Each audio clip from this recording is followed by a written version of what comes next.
Today, I'm going to show you how to create the same full page of print then cut stickers using the well-known software Canva. Now, in order to do this, you will still need to create the jig that I made in a previous video, and I will leave a link in the description where you can access the video to create the jig.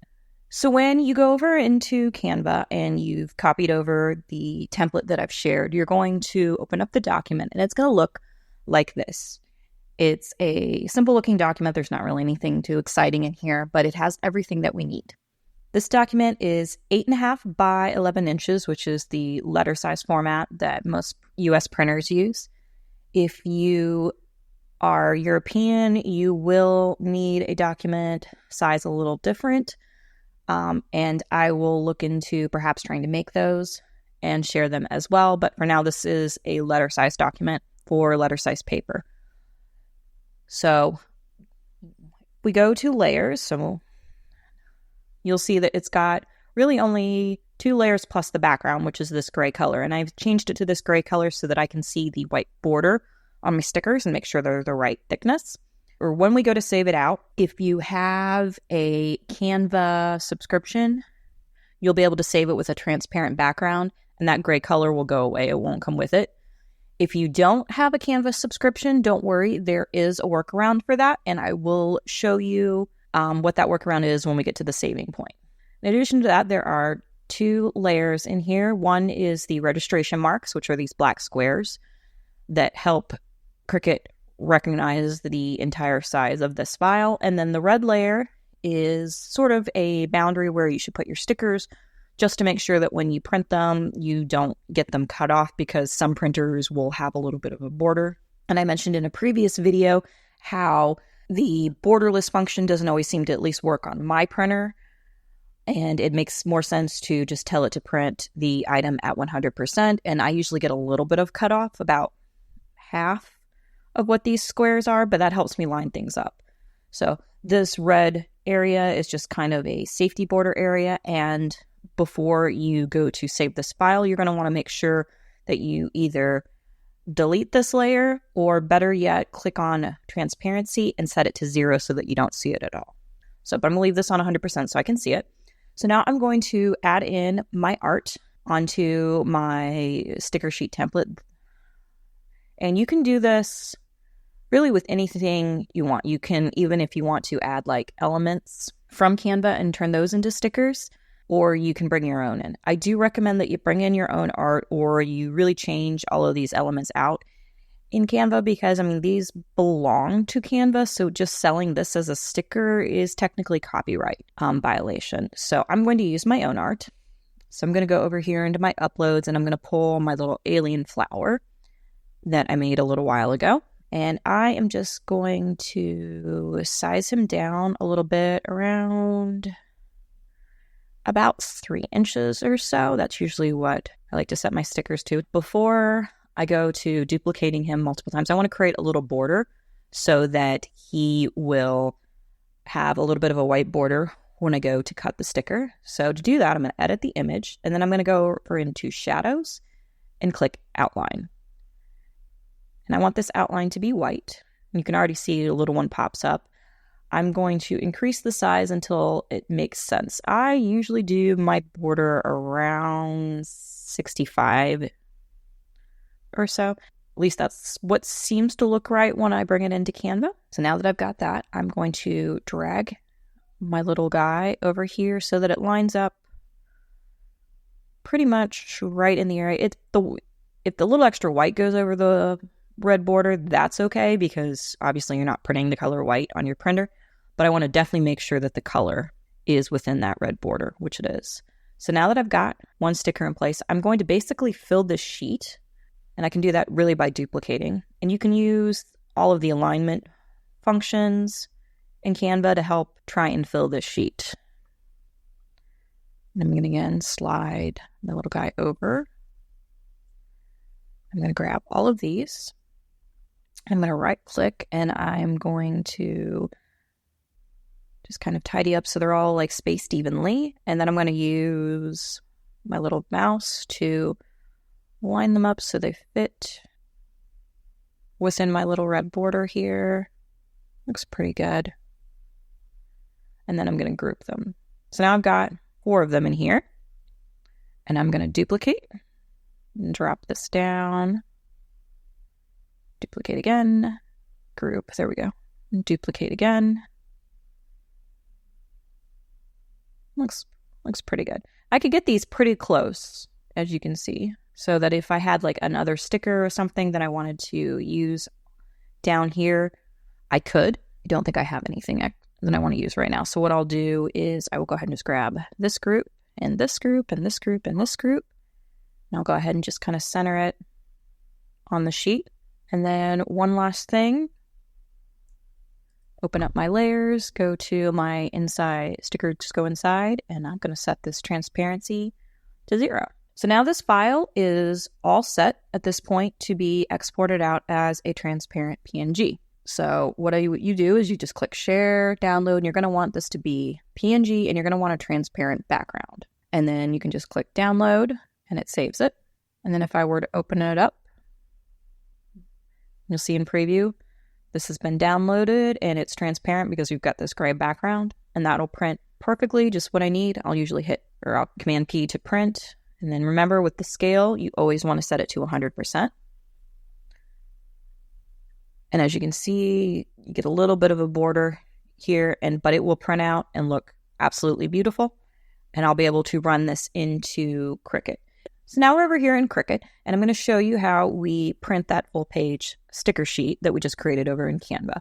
As a little bit of a reminder, I have my settings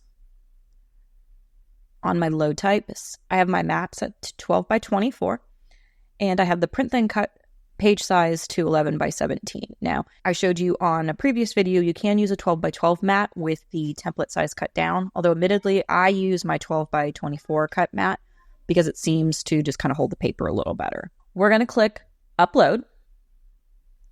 I'm going to go in here and I'm going to upload the image that I just created. It's going to be over in my downloads folder real quick. So this is my full page Cricut sheet that was done with transparency.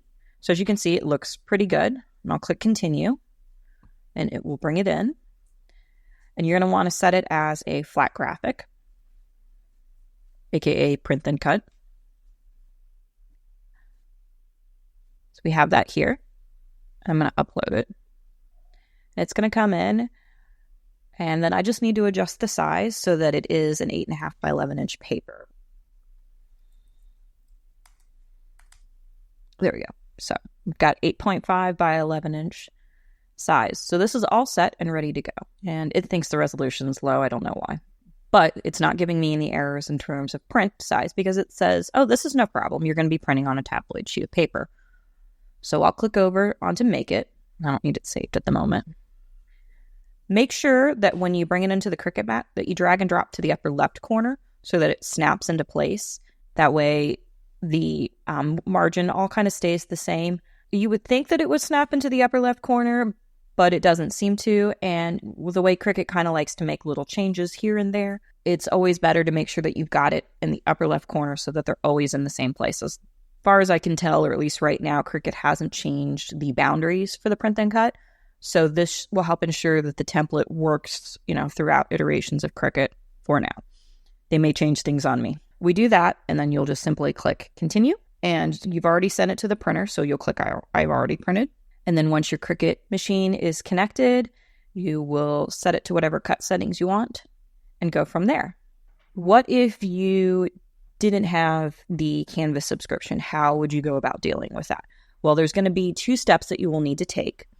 The first one being that if you're going to need to save 2 copies. One's going to be the copy that you print.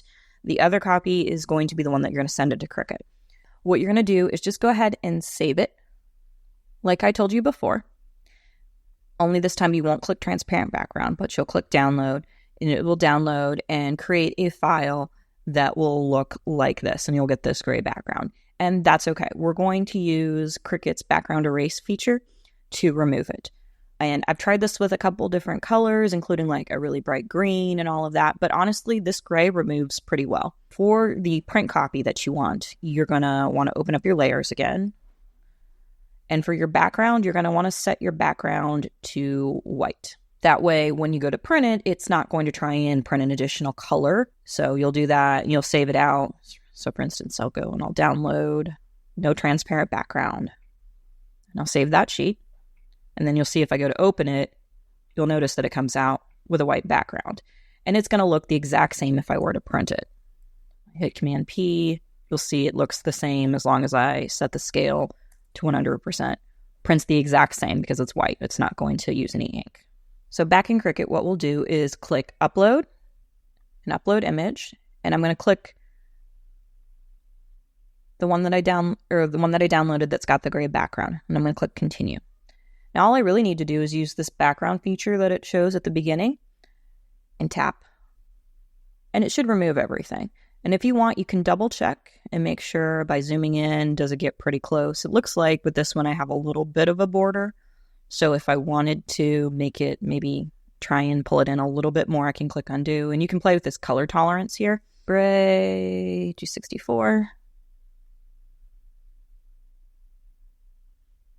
And I zoom in, let's see. And then it took all the white away. So it is a bit of a numbers game. But with the gray, it doesn't take nearly as much. So let's say 32. Zoom in and see if that did it. Yeah, 32 does a pretty good job. You still have the white border.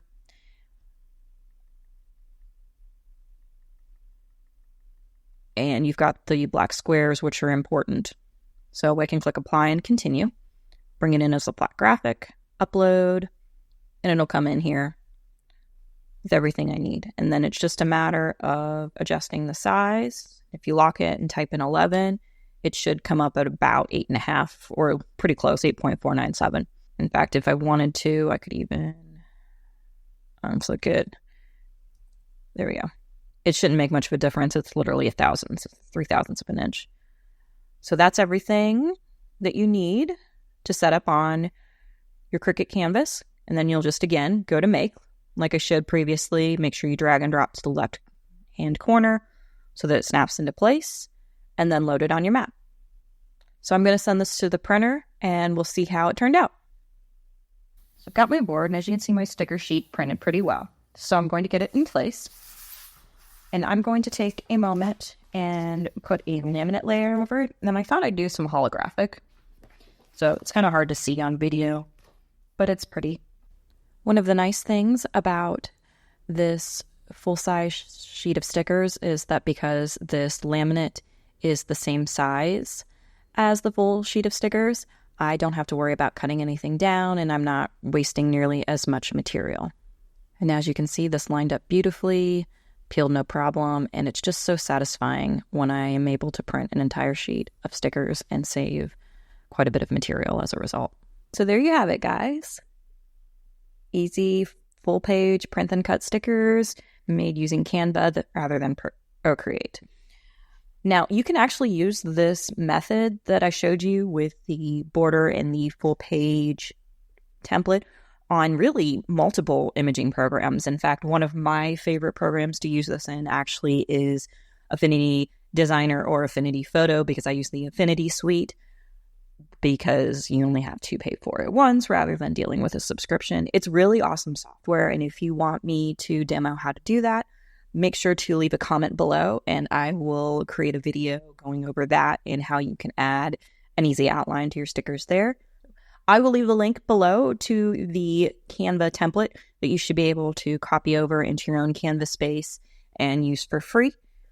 In the meantime, if you have any additional comments or questions, like I said, leave a message below. If you can, hit that subscribe button and ring the bell.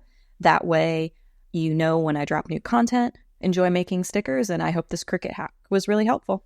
Bye, guys.